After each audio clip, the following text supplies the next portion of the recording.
우리가 이제 지난 시간까지 이제 요한복음 이제 12장을 이제 다 이제 마쳤고요. 이번 주부터는 요한복음 이제 13장을 이제 들어가도록 이렇게 하겠습니다. 요한복음이 이제 크게 두 단락으로 이제 나누어진다 이렇게 말씀을 드렸습니다.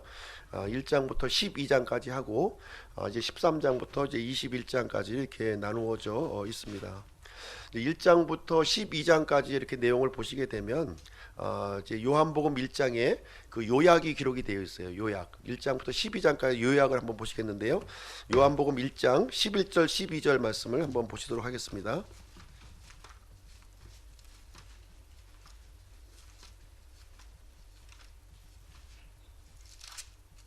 요한복음 1장 11절 12절 제가 읽어 드릴게요.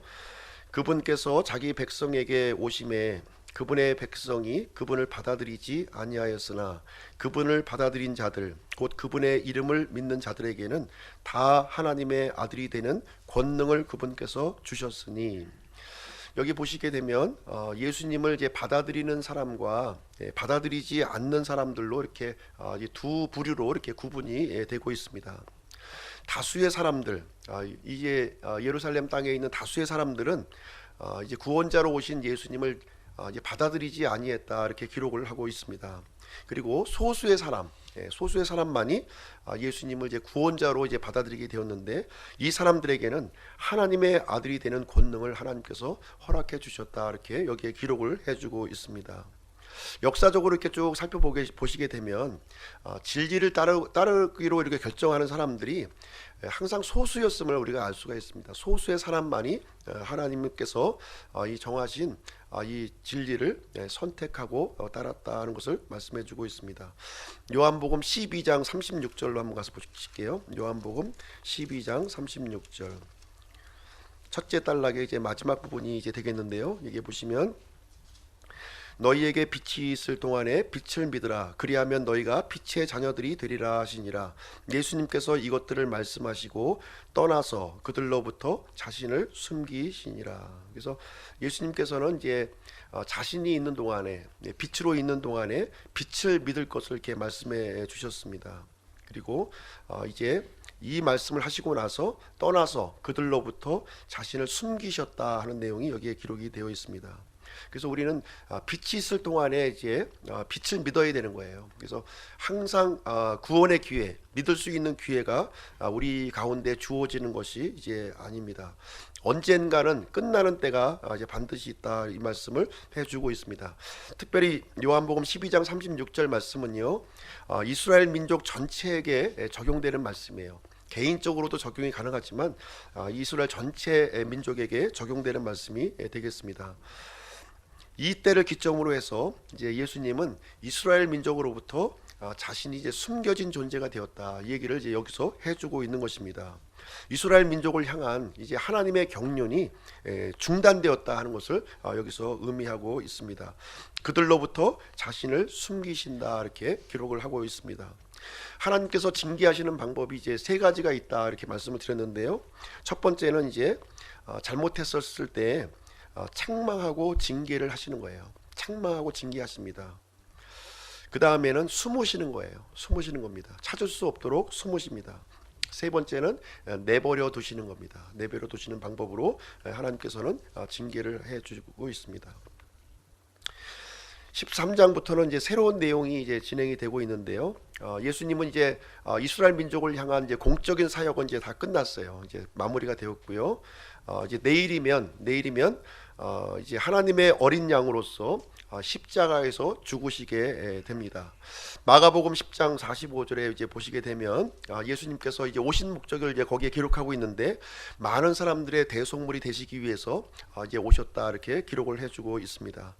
이제 하룻밤만 지나가면 예수님께서 오신 목적이 성취가 되는 그런 날이 이제 되겠습니다. 그러나 이제 제자들은 이런 아주 위중한 상황에 있음에도 불구하고 굉장히 이제 풍전등화와 같이 아주 이 급박한 그런 상황이죠. 이런 상황이 있음에도 불구하고 제자들은 이런 그 위중한 사항을 전혀 깨닫지 못하고 있는 모습을 성경 기록을 통해서 우리는 이제 보게 됩니다. 특히 이제 누가복음의 기록을 보시게 되면 이제 이 유월절 만찬, 이제 주의 만찬을 진행하는 바로 직전에 어떤 일이 일어났는지 거기에 대해서 우리에게 알려주고 있는데요. 이 만찬 자리가 진행될 때 이 제자들 간에 다툼이 있었다 이렇게 기록하고 있어요. 다투고 있었다 이렇게 기록하고 있습니다. 어떤 일로 다퉜냐 하면은 누가 제일 큰 자냐 이런 문제를 가지고 다투는 일이 거기 있었다는 거예요. 누가복음 22장으로 한번 가서 보시겠습니다. 누가복음 22장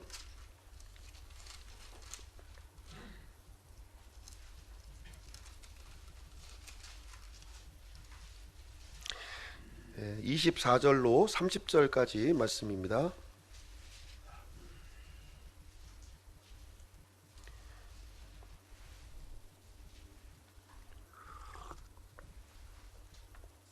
제가 읽어드릴게요. 그분께서 자기들 중에 누구를 가장 큰 자로 여기실까 하는 일로 그들 가운데 또한 다툼이 있음에 그분께서 그들에게 이르시되 이방인들의 왕들은 그들에게 주인된 권리를 행사하며 또 그들에게 권위를 행사하는 자들은 은인이라 불리나 너희는 그리하지 말지니 너희 가운데 가장 큰 자는 어린 자와 같고 으뜸인 자는 섬기는 자와 같을지니라. 음식 앞에 앉은 자와 섬기는 자 중에 누가 더 크냐? 음식 앞에 앉은 자가 아니냐? 그러나 나는 섬기는 자로 너희 가운데 있노라. 너희는 내가 시험들을 당할 때에 항상 나와 함께한 자들인즉 내 아버지께서 내게 맡기신 것 같이 나도 너희에게 한 왕국을 맡기어 너희가 내 왕국에서 내 상에서 먹고 마시게 하며 또 왕좌에 앉아 이스라엘의 12지파를 재판하게 하리라 하시니라. 이제 이 다툼을 하고 있는 이 제자들을 향해서 이 참된 섬김이 무엇인가, 가장 큰 자가 무엇인가 하는 것을 알려주시면서 이제 내가 시험을 당할 때 나와 함께한 사람들은 내가 왕좌에 앉을 때 이스라엘의 12지파를 다스리게 해주겠다 이렇게 기록을 해주고 있습니다. 여기서 예수님은 큰 자의 정의를 내려주고 있는 거예요. 큰 자의 정의. 큰 자의 정의가 세상에서 말하고 있는 이 큰 자와 이제 하나님 나라에서 얘기하는 큰 자가 전혀 개념이 다르다는 사실을 우리에게 알려주고 있습니다. 하늘나라에서는요, 큰 자, 섬기는 자가 큰 자라는 거예요. 섬기는 자가 큰 자다 이렇게 얘기를 해주고 있습니다. 제자들은 어떻게 생각했냐면 이렇게 권위를 행사하고 사람들에게 호령을 내리는 것이 바로 큰 자다 이렇게 생각을 했었던 것입니다. 속칭 세상 말로 얘기하면은 한 자리 하는 줄로 이렇게 알았어요. 한 자리 하는 줄로.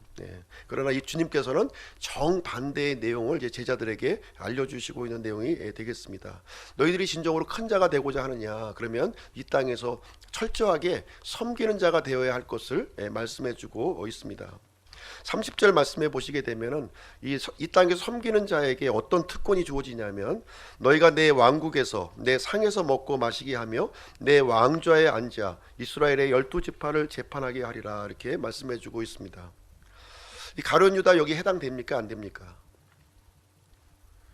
일단 이 말씀에는 가룟 유다도 해당이 되는 거예요. 가룟 유다에게도 기회를 주는 겁니다. 지금 충분히 기회를 예수님께서는 주고 있는 상황이 되겠습니다. 그런데 28절에 보면은 조건이 있다는 거예요. 무조건 주는 것이 아니라 조건이 있습니다. 어떤 조건이 있냐면 내가 시험들을 당할 때 항상 나와 함께 하는 자들이라고 하는 이 조건이 부여 있는 거예요. 무조건 이제 왕자의 자리에 앉게 해주시겠다고 하는 사실이 아닙니다. 예수님과 함께 시험받는 자들, 다시 말하면 이 땅에서 섬기는 일을 감당하는 사람들이 영광의 자리에 앉게 된다, 이 내용을 해주고 있습니다. 그러나 유다의 경우에는 예수님과 함께 시험받는 자리를 거절한 거예요. 이 기회가 주어졌음에도 불구하고 본인 스스로가 이제 거절을 했습니다. 우리가 이제 이어지는 내용을 보면 알겠지만 유다는 이 영광의 자리를 박차고 이제 나가게 되고요, 스스로 멸망의 길을 선택하는 장면이 이제 기록이 되어 있습니다. 예수님께는 매우 이제 중요한 시간이 지금 흘러가고 있지요. 이제 이 밤만 지나면 이제 십자가에서 죽으시게 되는 거예요. 굉장히 중요한 기로에 서 있는 아주 아주 절대절명의 그런 시간을 보내고 있습니다. 여러분 같으면 내일 죽는다면 이날 밤에 어떤 일을 하시겠습니까? 예수님은 십자가에서 죽으시기 전날 밤에 제자들과 함께하는 시간을 가졌다 이렇게 기록을 해주고 있습니다. 단지 15분이라고 하는 연극 그 작품을 잠깐 이 시간에 소개를 해드리도록 하겠습니다. 이 단지 15분 이 연극이 있는데요. 이 주인공은 어떤 사람이었냐면 어렸을 때부터 총명하고 장래가 아주 전도양양한 그런 젊은이였습니다. 명문 대학을 졸업했고요. 이 박사 과정을 지금 마치고 학위를 받는 날을 이제 기다리고 있었습니다. 이 청년의 앞날은 참 이제 장밋빛, 장밋빛 그 자체였습니다. 그러던 어느 날 이 청년에게 청천벽력과 같은 그 진단이 떨어졌어요. 시한부 인생이 선고가 된 겁니다. 그것도 남은 시간이 단 15분, 15분이 남았습니다. 지금 이제 병실에 지금 이제 환자복을 입고 누워 있는 그런 상황입니다. 모든 것이 망연자실, 그 어떤 말로도 표현할 수 없는 그런 상황에 이제 이르렀고요. 도대체 이 상황이 이제 믿어지지가 않는 그런 일이 이제 벌어지게 되었습니다. 그런 가운데 5분이라는 시간이 흘러가 버렸어요. 이제 남은 인생은 10분이 이제 남아 있는 상황이 되겠습니다. 이때 한 통의 전보가 이제 날아들게 됩니다. 이제 어떤 전보냐 하면은 억만장자였던 당신 삼촌이 방금 돌아가셨습니다. 당신이 유일한 상속자입니다. 속히 상속 절차를 밟으십시오 하는 전보가 이제 날라든 거예요. 그러나 이 청년에게는 10분밖에 남아있지 않는 이 생명에서는 이것이 아무 소용이 없었습니다. 그렇게 운명의 시간은 또다시 줄어들게 되었습니다. 그때 또다시 전보 한 통이 이제 날아들게 되는데요. 어떤 내용이냐면은 당신의 박사학위 논문이 올해의 최우수 논문상을 받게 되었습니다. 축하합니다 하는 내용이 오게 된 거예요. 이 축하 전보 역시도 그에게는 아무 위안이 되지 않았습니다. 그리고 또다시 절망에 빠져 있는 그 사람에게 또다시 하나의 전보가 또 날아오게 됩니다. 어떤 내용이냐면 사랑하는 애인으로부터 왔어요. 결혼을 승낙하겠다 하는 내용이 이제 전보로 날라왔습니다. 얼마나 즐거운 일이에요. 기다리던 애인으로부터 결혼 승낙을 받는 그 전보를 받았는데 그 전보도 그의 시계를 멈추게 할 수가 없었다고 하는 사실입니다. 마침내 주어진 15분이 다 이제 마무리가 되고 숨을 이제 거두게 되는 것으로 이제 연극은 이제 끝나게 됩니다. 15분밖에 남지 않은 그 인생, 억만장자의 재산도 최우수 박사학위 논문상도 사랑하는 여인의 그 결혼 승낙도 죽음 앞에서는 아무 소용이 없다는 사실을 여기서 우리에게 알려주고 있습니다.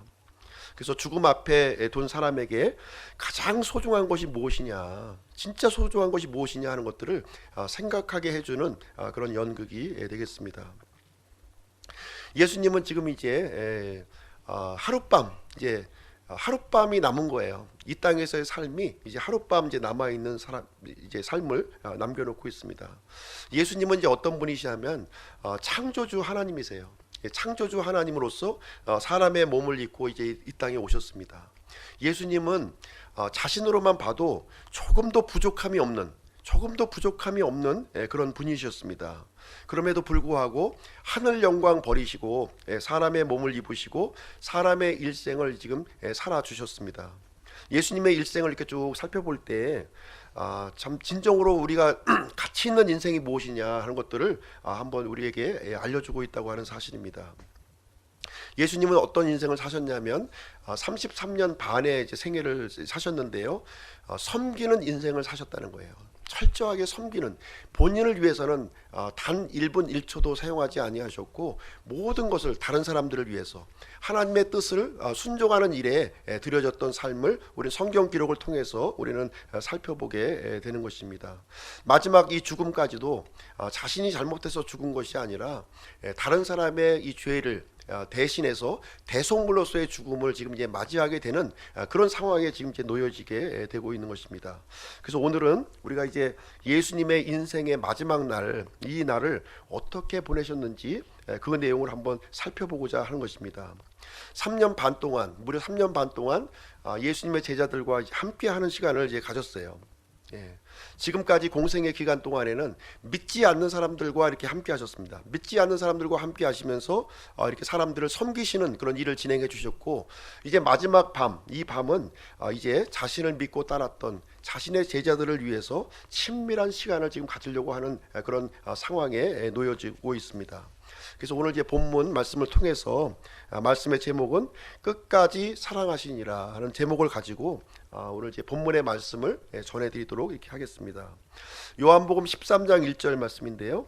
이제 유월절 전에 예수님께서 자기 때가 이르러 자기가 이 세상을 떠나 아버지께로 가야 할 줄 아시고 세상에 있던 자기 사람들을 사랑하시되 끝까지 사랑하시니라 이렇게 기록이 되어 있습니다. 여기에 보시면 이제 6월절 전에 이렇게 기록이 되어 있어요. 이제 6월절 전에, 이 6월절이라고 하는 거는 이제 아시다시피 대속물인 이 양을 잡는 그런 날이 이제 되겠습니다. 예수님은 6월절 대속물 양으로 이제 죽으시게 되는 거예요. 내일이면은 예수님께서 자기 때가 이르러 이렇게 기록하고 있습니다. 지금까지 예수님은 때가 이르지 아니하였다 이렇게 말씀을 이제 계속해 주셨는데 마침내 자기 때가 이르렀다 이렇게 말씀을 해주고 있습니다. 여기서 자기 때라고 하는 것은 이제 어떤 때를 얘기하냐면은 십자가에서 죽으시고 부활하시고 승천하시는 그 때를 이제 우리에게 알려주고 있습니다. 이 십자가 사건이라고 하는 것은 지금부터 2000년 전에 일어난 사건인데요. 절대로 우연히 일어난 사건이 아닙니다. 우연히 일어난 게 아니에요. 예, 하나님께서 정하신 때에 정확하게 그 시간에 일어났습니다. 하나님은 자신의 일을 진행하시면서 한치의 오차도 없이 그 일을 정하신 때에 진행하는 모습을 우리는 보게 됩니다. 예수님은 하나님이시기 때문에 앞으로 어떤 일이 일어날지를 이제 다 알고 계셨습니다. 자신의 십자가의 죽음을 알고 계셨고요. 죽고 난 이후에 또 부활하시고 하나님께로 다시 돌아갈 것을 아셨습니다. 그리고 또한 자신을 믿고 따랐던 사람들, 이 제자들이 이 땅에 남겨질 것이라고 하는 사실을 이제 알게 되었습니다. 그래서 예수님은 이제 자신에게 주어진 사명을 마치고 이제 하나님께로 이제 돌아가면서 이제 관심을 갖고 있는 사람이 있었는데 누구냐면은 자신을 믿고 따랐던 제자들이었어요. 믿는 사람들이 이 땅에 머물러 있다고 하는 이 사실이 제일 마음속에 이제 걸림으로 작동이 되었음을 우리는 보게 됩니다. 그래서 마지막 남은 이 저녁 시간을 제자들과 더 가깝게 더 친밀하게 보내야 되겠다는 생각을 지금 이제 갖고 계신 것입니다. 예수님은 세상에 있던 자기 사람들을 사랑하시되 끝까지 사랑하시니라 이렇게 말씀을 해주고 있습니다. 성경 기록을 우리가 보시게 되면 하나님은 사람들에게 관심이 너무 많으세요. 성경 기록을 통해서 우리 창조하신 이 하나님은 사람들을 참 이렇게 마음속에 품고 계시고 깊은 관심을 가지고 있구나 하는 사실을 우리는 이제 읽어보게 됩니다. 제가 몇 구절을 제가 한번 읽어드릴게요. 욥기 7장 17절 말씀인데요. 사람이 무엇이기에 주께서 그를 크게 만드시나이까? 또 주께서 주의 마음을 그에게 두시나이까? 시편 8편 4절. 사람이 무엇이기에 주께서 그를 생각 속에 깊이 두시나이까? 사람의 아들이 무엇이기에 주께서 그를 찾아오시나이까? 시편 144편 3절. 주여 사람이 무엇이기에 주께서 그를 알아주시나이까? 혹은 사람의 아들이 무엇이기에 주께서 그를 중히 여기시나이까? 잠언 5장 21절도 한번 말씀드릴게요. 사람의 길들은 주의 눈앞에 있나니 그분께서 그가 가는 모든 길을 곰곰이 살피시느니라. 그래서 여기 그 성경 기록을 쭉 읽어보게 되면은 사람이 무엇이기에 이 창조주 하나님, 이 영원전부터 계시고 온 우주를 통치하시는 이 하나님이 이 조그마한 지구 땅에 있는 이 사람들에게 각별한 관심을 가지고 있다고 하는 사실을 우리는 읽어보게 됩니다. 뿐만 아니라 이 사람들이 가고 있는 길들을 곰곰이 이렇게 지켜보시고 있는 그 창조주 하나님의 모습을 여기서 읽어보게 됩니다. 하나님의 마음을 이렇게 살펴보게 되면 온통 이 사람에 대한 마음으로 있는 거예요. 이 사람에 대한 마음으로 가득 차 있는 것을 우리는 이제 보게 됩니다. 마치 부모가 자기 어린 아이를 이렇게 그 관심을 갖고 이렇게 살펴보는 것처럼 하나님께서는 우리 사람들을 이게 한 사람 한 사람 관심 있게 이렇게 지켜보고 있다고 하는 사실을 우리는 보게 됩니다. 이사야서 49장 15절을 제가 한번 읽어드릴게요. 이사야서 49장 15절. 여인이 자기 젖먹는 자식을 잊을 수 있겠으며 자기 태에서 난 아들을 불쌍히 여기지 않을 수 있겠느냐. 참으로 그들은 혹시 잊을지라도 나는 너를 잊지 아니하리라. 이제 성경 기록을 통해서 우리에게 해주시는 말씀이 뭐냐면, 이 여인이 자기 젖먹는 아이를 잊을 수 있겠냐는 거예요. 그들은 혹시 잊을지 모르겠지만 하나님께서는 우리 사람들을 결코 잊지 않겠다. 여기에서 이제 기록을 해주고 있습니다. 성경 기록에 의하면 우리 사람은 어떤 존재냐면은 먼지에 불과하다 이렇게 기록하고 있습니다. 먼지. 그리고 마른 풀과 같다 이렇게 말씀해주고 있고요. 야고보서 4장 14절에 보시면 수증기와 같은 인생으로 우리를 표현해주고 있습니다. 잠시 있다가 마른 풀과 같이 말라져서 없어져 버릴 것이 사람의 인생인데, 이 영원하신 하나님께서는 이 유한하신 사람에 대해서 아주 깊은 관심을 가지고 이렇게 지켜보고 있다고 하는 사실을 성경 기록을 통해서 우리는 보게 됩니다.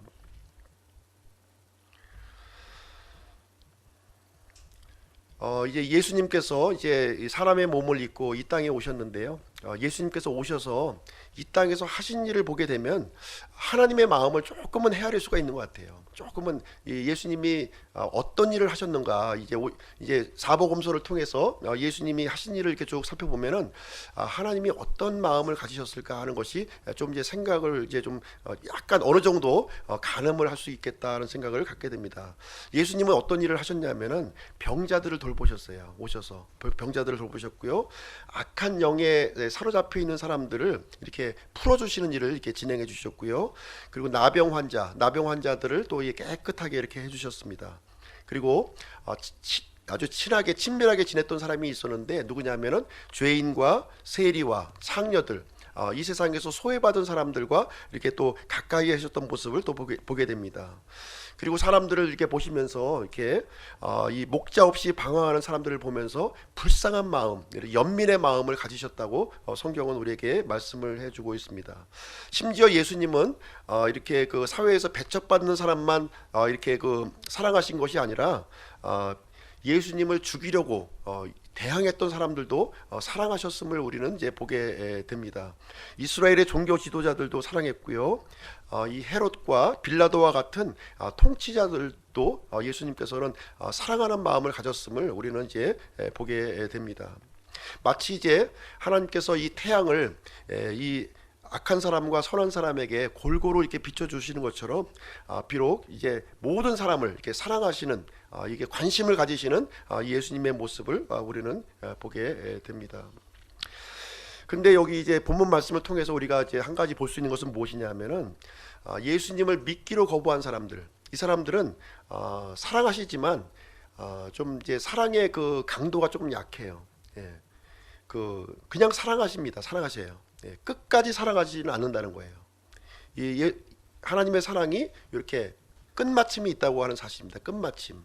그러나 예수님을 믿고 받아들인 사람들은 이제 하나님께서 끝까지 사랑하신다 이렇게 말씀해주고 있는 거예요. 끝까지. 하나님께서 끝까지 사랑하는 대상은 누구냐? 예수님을 믿고 이렇게 따르는 사람들. 그 사람들은 끝까지 사랑해 주시겠다 이렇게 말씀을 해주고 있습니다. 자기 사람들이라고 하는 표현을 여기서 해주고 있습니다. 자기 사람들, 이 내용은 뭐냐면은 자기 소유의 사람들이에요. 자기 소유의 사람들, 예수님을 구원자로 믿고 받아들인 사람들이 되겠습니다. 이 사람들은 이제 끝까지 이 13장 1절 말씀을 통해서 이제 끝까지 사랑해 주시겠다 이렇게 말씀을 해주고 있습니다. 스바냐에서에 보게 되면은 이 구원받은 사람들을 향한 이 하나님의 이 사랑이 거기에 이제 기록이 되어 있어요. 스바냐서. 우리 스바냐서 한번 가서 보시겠습니다. 스바냐서.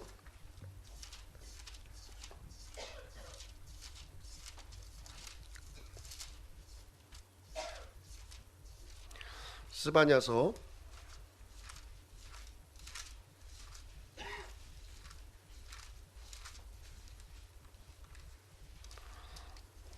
3장 17절 말씀 보겠습니다. 3장 17절.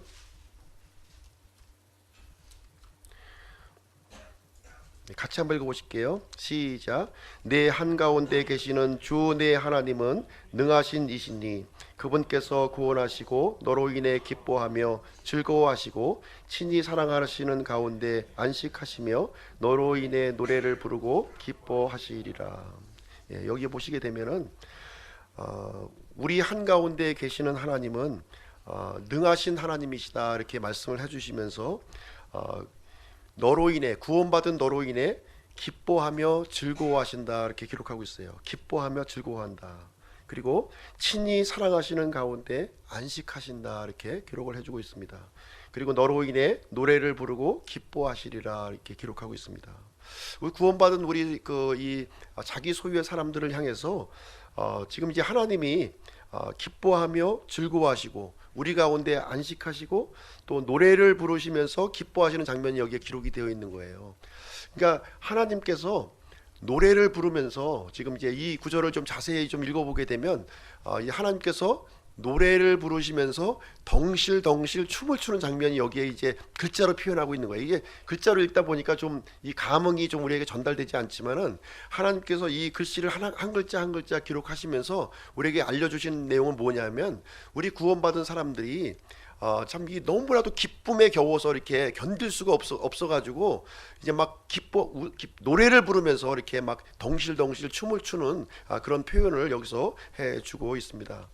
요즘에 이제 집집마다 이제 손자 손녀가 있는데요. 거의 이제 한 명씩 이렇게 있죠. 한 명씩 있습니다. 뭐 더 낳으라고 그래도 더 낳지도 않고 이제 그러는데 이제 그러다 보니까 이 손자 손녀들이 이제 이 사랑이 한 몸에 독차지하고 있는 거예요. 한 몸에 독차지하고 있습니다. 친가 외가 할머니 할아버지 그다음에 이제 부모가 이제 삼박자의 사랑이 이제 한 몸에 이제 부여받게 되게 되는데요. 참 너무나도 소중하고 이제 귀한 존재인데 이 손자들보다도 이 하나님이 보실 때는 더 아주 이 기쁨에 겨워서 할 수 없는 그런 이제 표현을 여기서 해주고 있습니다. 우리 구원받은 사람들은 하늘의 하나님께 이 사랑을 한 몸에 받은 사람이다라는 표현을 여기서 우리에게 해주고 있습니다. 그래서 스바냐서는 하나님의 사랑, 아버지 하나님의 사랑을 우리에게 표현해주고 있는 것이고요. 오늘 제 13장 1절의 말씀은 아들 하나님, 예수 그리스도의 그 사랑 고백이 여기에 기록이 되어 있는 거예요. 예수 그리스도의 사랑 고백입니다. 13장 1절은 일종의 이제 사랑 고백서라고 보시면 되겠고요. 예수님을 믿고 이 땅에 남아있는 사람들을 향한 예수님의 사랑 고백서가 되겠습니다. 세상에 있던 자기 사람들을 사랑하시되 끝까지 사랑하시니라 이렇게 기록을 해주고 있습니다. 그래서 이 시간에는 끝까지 사랑한다고 하는 것이 어떤 의미를 가지고 있는가 하는 부분을 이 내용을 한번 살펴보도록 하겠습니다. 예수님은 이제 하나님이시다 이렇게 말씀을 해 주셨습니다. 이 끝까지 사랑한다고 하는 말은 하나님으로서의 사랑을 의미하고 있는 거예요. 하나님으로서의 사랑. 이 사람의 사랑처럼 유한하고 제한적인 사랑이 아니라 이 예수님의 사랑은 무한하고 제한이 없는 사랑을 우리에게 말씀해 주고 있는 내용이 되겠습니다. 에베소서 3장으로 한번 가서 보실게요. 에베소서 3장.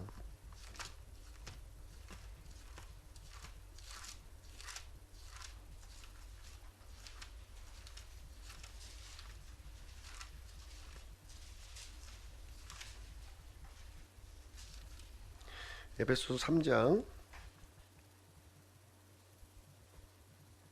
18절부터 21절까지 한번 보겠습니다. 18절부터 21절.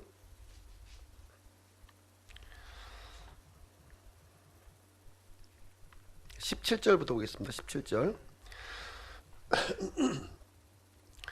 믿음을 통해 그리스도께서 너희 마음속에 거하게 하시고 또 너희가 사랑 안에서 뿌리를 내리고 터를 잡아 모든 성도들과 함께 너비와 길이와 깊이와 높이가 어떠함을 능히 깨닫고 지식을 뛰어넘는 그리스도의 사랑을 알아 하나님의 모든 충만하심으로 충만하게 되기를 구하노라.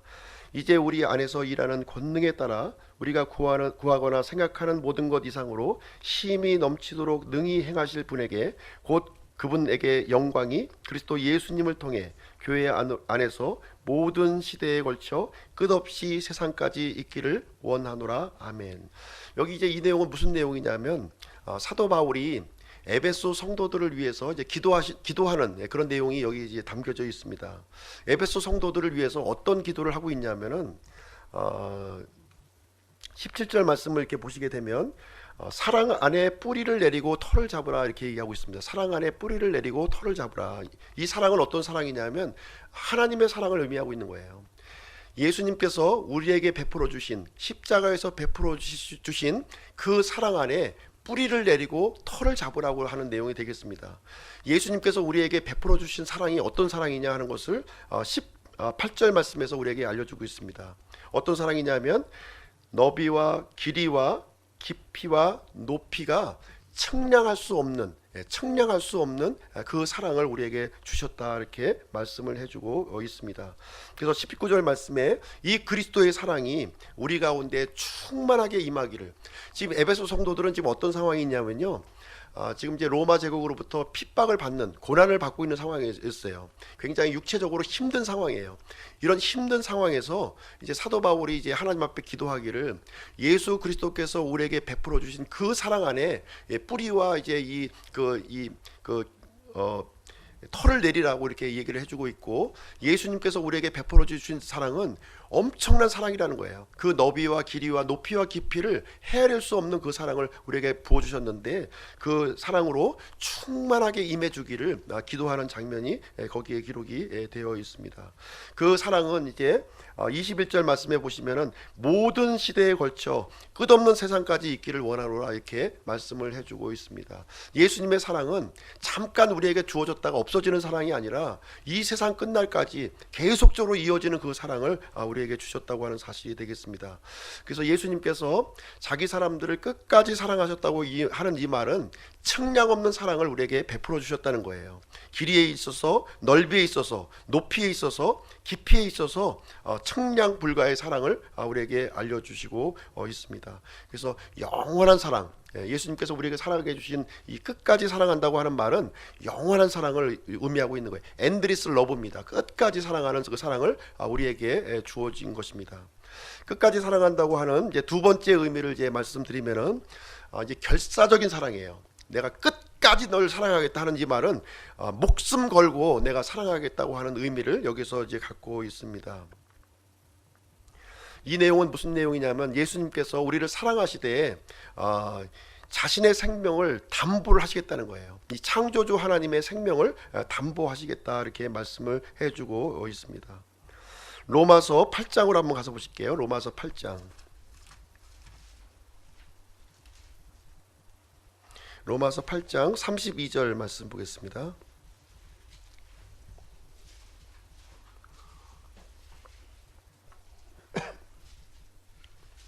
32절. 자신의 아들을 아끼지 아니하시고 우리 모두를 위해 그분을 내주신 분께서 어찌 그 아들과 함께 또한 모든 것을 우리에게 값없이 주지 아니하시겠느냐. 하나님께서 자신의 아들의 생명을 우리에게 주셨어요. 가장 귀한 걸 주셨습니다. 가장 귀한 것을 주신 하나님께서 다른 것들 우리에게 주시지 않겠느냐, 이 내용이 이제 우리에게 말씀해주고 있습니다. 38절 39절 볼게요. 38절 39절. 내가 확신하노니 사망이나 생명이나 천사들이나 정사들이나 권능들이나 현재 있는 것들이나 장래에 있을 것들이나 높음이나 깊음이나 다른 어떤 창조물이라도 능히 우리를 그리스도 예수 우리 주 안에 있는 하나님의 사랑에서 떼어놓지 못하리라. 여기 기록되어 있는 것은 다 이제 영적인 존재들을 의미하고 있는 거예요. 강력한 파워를 갖고 있는 영적인 존재예요. 이 영적인 존재일지라도 이 예수 그리스도의 이 사랑을 우리로부터, 하나님의 사랑으로부터 끊을 수 없다 이렇게 여기에서 알려주고 있습니다. 그래서 하나님은 우리를 사랑하시되 결사적으로 목숨 걸고 끝까지 사랑해 주시겠다고 하는 의미를 여기서 담고 있는 것입니다. 세 번째, 끝까지 사랑한다고 하는 의미는 어떤 의미냐면은 그럼에도 불구하고의 사랑이에요. 그럼에도 불구하고의 사랑. 그럼에도 불구하고. 지금 예수님께서 사랑하는 대상이 누구냐면은 지금 이제 1차적으로 예수님의 이제 제자들이에요. 제자들을 향해서 끝까지 사랑하시겠다 이렇게 말씀을 해 주시고 있는 것입니다. 이제 믿는 사람들을 향해서 우리에게 해 주시는 말씀인데요. 이 제자들이 어떤 존재였냐면은 잠시 후면은 이제 예수님을 배반할 사람들입니다.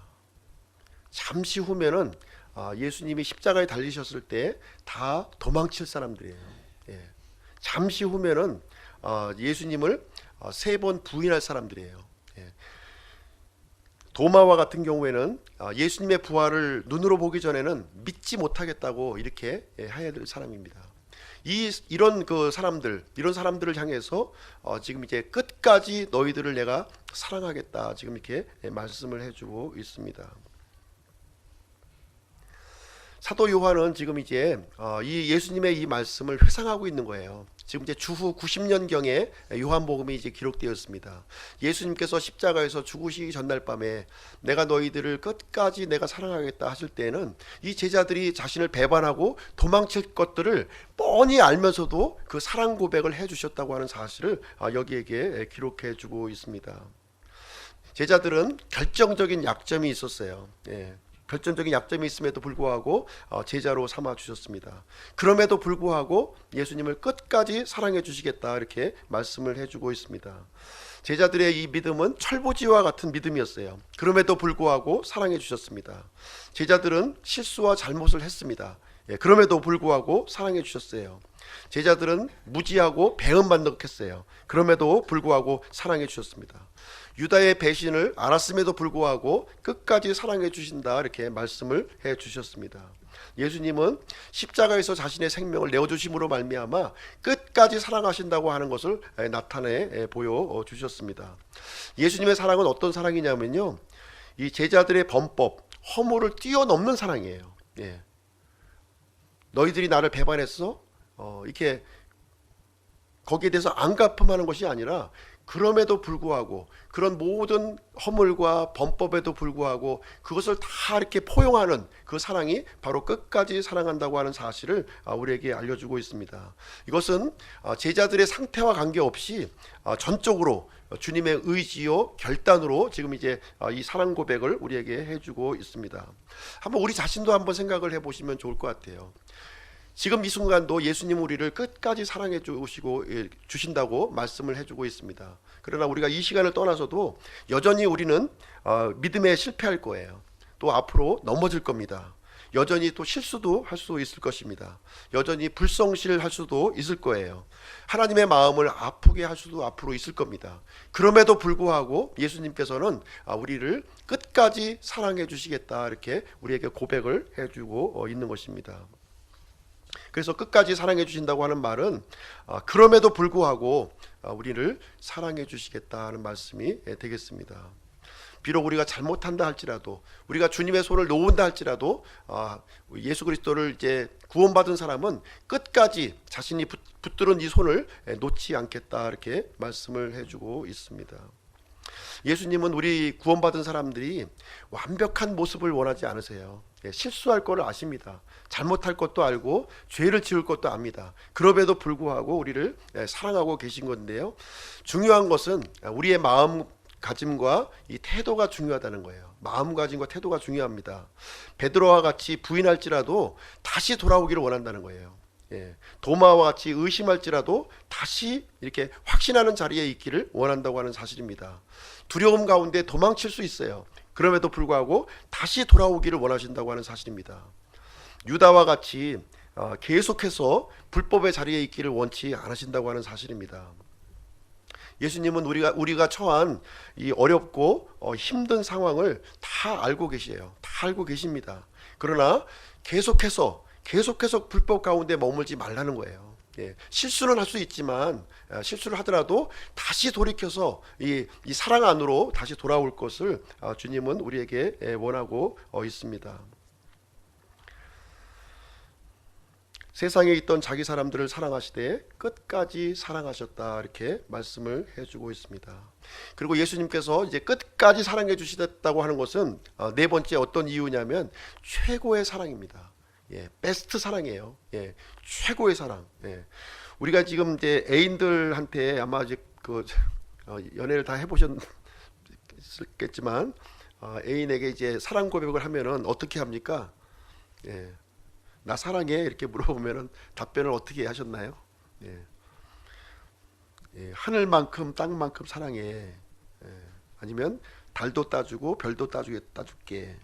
이 생명 다하도록 사랑하겠다. 이 말에 이제 깜빡 속아가지고 결혼하신 분들 이제 많이 있겠지만, 진짜 따주겠다는 얘기는 아니죠. 진짜 따주겠다는 것은 아니고, 그만큼 내가 이제 그 최고 아주 베스트하게 너를 사랑하겠다, 이런 의미로 이제 우리는 이해하게 됩니다.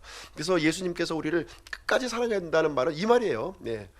이제 우리 사람들은 그냥 이제 그냥 빈 말로 하는 거지만, 예수님은 빈 말이 아니에요. 진짜 최고의 사랑을 우리에게 주시겠다고 하는 것이 끝까지 사랑하신다는 표현이 바로 이 표현이 되겠습니다. 그래서 예수님은 최고의 사랑을 이제 우리에게 보여주시기 위해서 십자가 위에서 자기 생명을 진짜 내놓으신 거예요.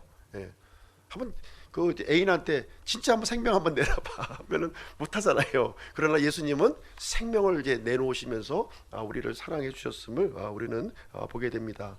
예수님은 자기 친구들을 위해서 자기 생명을 내놓는 사랑, 이것보다 큰 사랑이 없다, 이렇게 말씀을 해주셨어요. 그래서 우리 믿는 사람들을 친구로 대해 주셨고 자신의 생명을 내주시는 일을 직접 해 주셨습니다.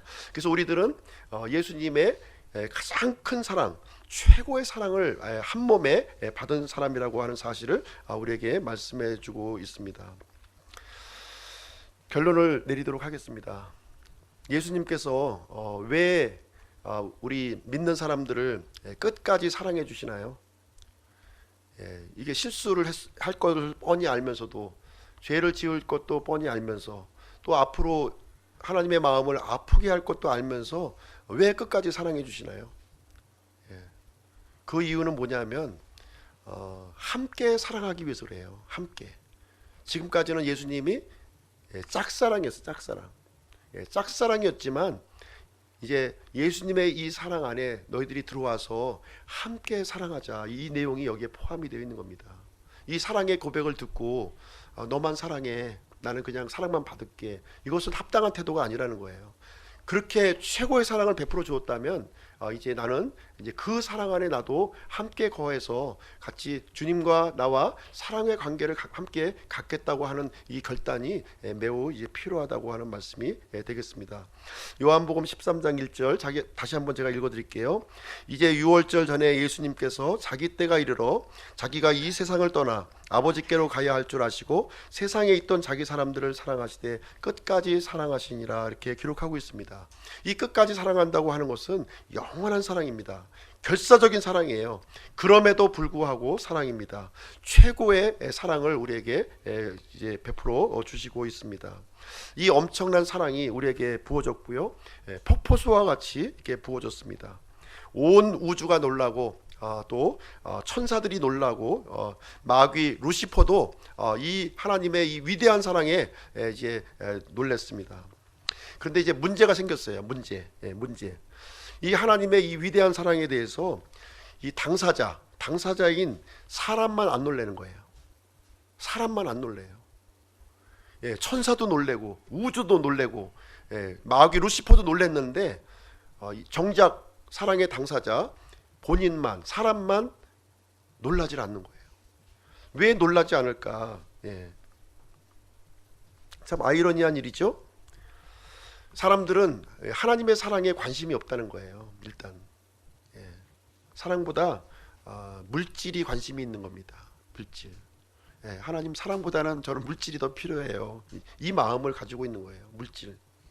그래서 내가 크냐 네가 크냐, 이제 이게 중요한 것이고요, 이익이냐 손해냐, 이게 중요한 것이고, 내 마음에 드냐 안 드냐, 이게 중요한 거예요. 이것은 눈과 마음이 가려진 겁니다. 눈과 마음이 가려진 거예요. 이렇게 간절하게 호소함에도 불구하고 이 사랑이 전달되지 않는 것은 뭔가 문제가 있음을 우리는 이제 이성적으로 생각해 볼 필요가 있다고 하는 사실입니다. 성경에 보면은 그 이유를 우리에게 설명해 주고 있습니다. 그 이유를 한번 보겠습니다. 고린도후서 4장 4절 한번 볼게요. 고린도후서 4장 4절.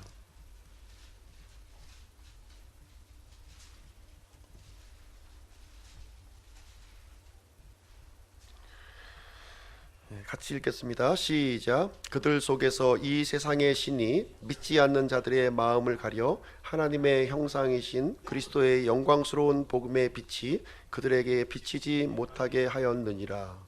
하나님의 이 사랑을요, 결사적으로 막는 존재가 있다는 거예요. 결사적으로. 예.